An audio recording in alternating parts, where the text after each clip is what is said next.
WhatsApp beautiful people's, আজকে চলে এসেছি আপনাদের সাথে। আজকে নতুন হেলমেটে নতুনভাবে মোটর ব্লগিং সেট আপ দিয়েছি, তো কেমন আসলে হচ্ছে সেটা টেস্ট করব, মানে নিজে থেকে দেখবো আর কি। কারণ কালকে সুন্দর একটা ট্যুর আছে, ট্যুরে কালকে ইনশাআল্লাহ রওনা দিয়ে দিব সকাল সকাল। তারপরে জানতে পারবেন আমরা কোথায় যাচ্ছি বা কী হচ্ছে। হোপসো আমার ক্যামেরার অডিও কোয়ালিটি ঠিক আছে। এখন ঠিক 7:10 আর বের হয়েছে, যদিও আজকে লেট করে বের হওয়া হয়েছে। আশেপাশের ওয়েদার আজকে মোটামুটি নর্মাল আছে একেবারে। অন্যান্য দিন যেমন মেঘলা বৃষ্টি একটা অবস্থা কিছুদিন আগে রাজশাহীতে হয়েছিল, সেটা একেবারেই নাই। আজকে সূর্যমামা উঠে গেছে, তারপরও মনে হচ্ছে কিছু কিছু জায়গায় হালকা মেঘ। তো আমরা আজকে নদীর ধারে বসে থেকে একটু আড্ডা দিব আর কি। অনেক দিন না, মাঝে যাওয়া হয়েছিল, মাঝে বলতে কয়েকদিন আগে যাওয়া হয়েছিল। আজকে আবার যাচ্ছি আমরা সেই কোথায় কাঙ্ক্ষিত সুন্দর একটি জায়গা, যেখানে আমরা আড্ডা দিব, চা খাবো এবং ওখান থেকে ব্যাক করে এসে আবার বাসায় চলে আসবো। বিশেষ করে সকালে এখন নদীর ধারটা এতটাই ভালো লাগবে, কারণ নদীতে মানে আমাদের টি বাঁধ, পদ্মা গার্ডেন, আইবাদ, এই সকল জায়গাগুলোতে বসে থেকে আপনারা যে মজাটা পাবেন, কারণ হচ্ছে এখন নদীতে পানি অনেক বেশি হয়ে গেছে। এটা আসলে ভরপুর নদীতে আসলে দেখার মজাটাই আলাদা। সন্ধ্যাবেলা, বিকালবেলা বা সকালবেলা সব কিছু মিলে আর কি।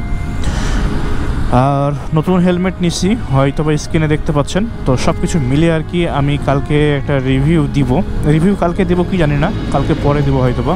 আরে বাবা, কীভাবে ও ফুজির সাইড থেকে চলে আসে। আচ্ছা, আসুক, বিষয় না। কালকে ট্যুরে যাওয়ার পরে ফুল একটা এক্সপিরিয়েন্স শেয়ার করব, যে কমিউনিকেটর, ক্যামেরা, এ সকল জিনিস ইউজ করে বা এই ওয়েটটা মেজারমেন্ট বা মেনটেনেন্সের বিষয়টা কতটুক মানে সুইটেবল হচ্ছে বা কি, সব কিছু আর কি। যদি এখন আমি বেশি কথা বলছি, দুই পাশের যে প্যাডিং, সেই প্যাডিংয়ে মূলত একটু টাইট হয়ে আছে, যেহেতু নতুন অবস্থায় একটু প্যাডিংটা হালকা টাইট থাকবে। আস্তে আস্তে হয়তো এটা ঠিক হবে, এটা হলো বড় বিষয়। তো এখন যাই, তারপরে কথা হবে আপনাদের সাথে।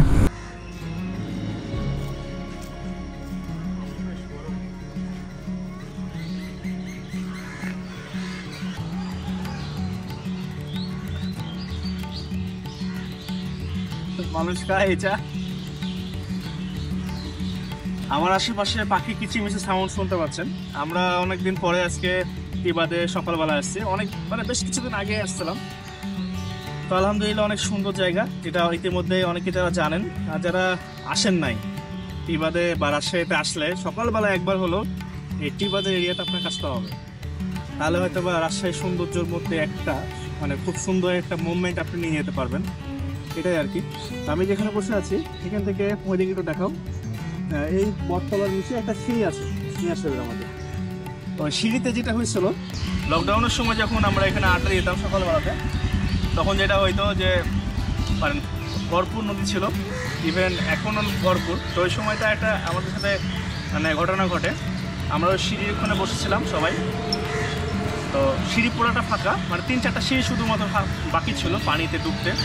তো সিঁড়িতে কোনো কিছু ছিল না। হঠাৎ করে গল্প করতে করতে আমাদের চোখ যাই, দেখি যে একটা স্যান্ডেল সুন্দরভাবে রাখা আছে, পিঙ্ক কালারের স্যান্ডেলটা ছিল। তার আগেও আমরা ওদিকে তাকাইছি, কোনো কিছু ছিল না।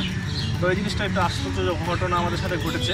তো মানে নদীর সাইডে অনেক রকম বিষয় থাকতে পারে, তবে এই জায়গাতে গল্প করার, আড্ডা দেওয়ার মেমোরির মধ্যে এটা একটা জিনিসটা হয়েছে যে এটা আমরা সবাই অবাক হয়ে গেছিলাম। আমরা মোটামুটি 6-7 জন ছিলাম।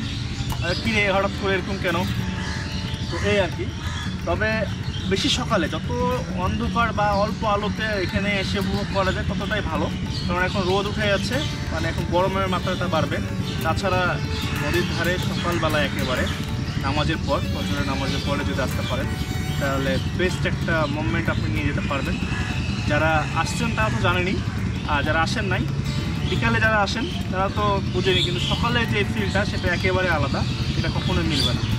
তো আমরা চাটা খাবো, দেন এখান থেকে ব্যাক করবো, এই আর কি। ছোট্ট একটা ভিডিও বানাইলাম, যে জাস্ট গল্প করলাম, এই আর কি।